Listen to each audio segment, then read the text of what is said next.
Hello दोस्तों, मेरे YouTube channel पे आप सभी का स्वागत है।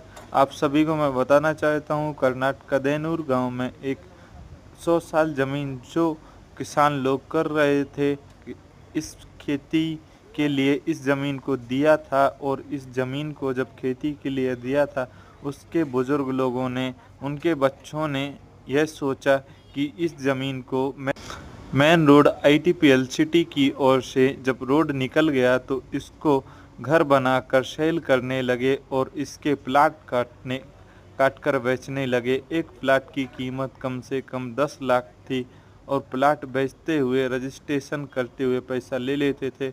और यह ज़मीन सिर्फ सरकारी थी, जो सरकार के पास में कोई यहाँ पर रजिस्ट्री करके नहीं दी जाती, पर लोग यहाँ, उनके बच्चे लोग रजिस्ट्री कर कर लोगों को सेल करते गए। और देख लीजिए दोस्तों, आपको कभी भी आप जब ज़मीन लें तो रजिस्ट्री पूरी पक्के आदि कर लें, क्योंकि ये ज़मीन पुराने लोगों से पूछे, तजुर्बा लें कितना ज़मीन है और कितने पुराने साल की ये ज़मीन है, उस ज़मीन के बारे में पहले डिटेल्स निकालें। डिटेल्स निकालने के बाद दोस्तों आप ज़मीन खरीदिएगा। इस ज़मीन का जो कंपनी बनने वाली थी, यहाँ बच्चों का खेलने का मैदान बनाने वाले थे, जो सर ने इस ज़मीन को लिया था 30 लाख में, इस ज़मीन का रजिस्ट्रेशन किया था।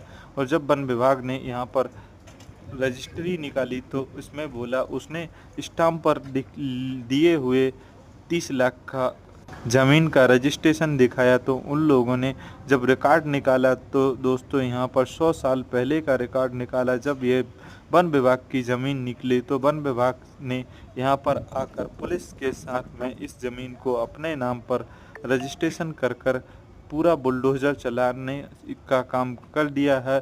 और जिस भाई ने 30 लाख लगाए थे, उसने पूरा मकान भी बना दिया था। 40 लाख प्रॉपर्टी लगाने के बाद भी यहाँ पर कुछ पुलिस वाले कुछ भी नहीं मानते दोस्तों, क्योंकि जब गवर्नमेंट की ज़मीन होती है तो गवर्नमेंट ले लेती है।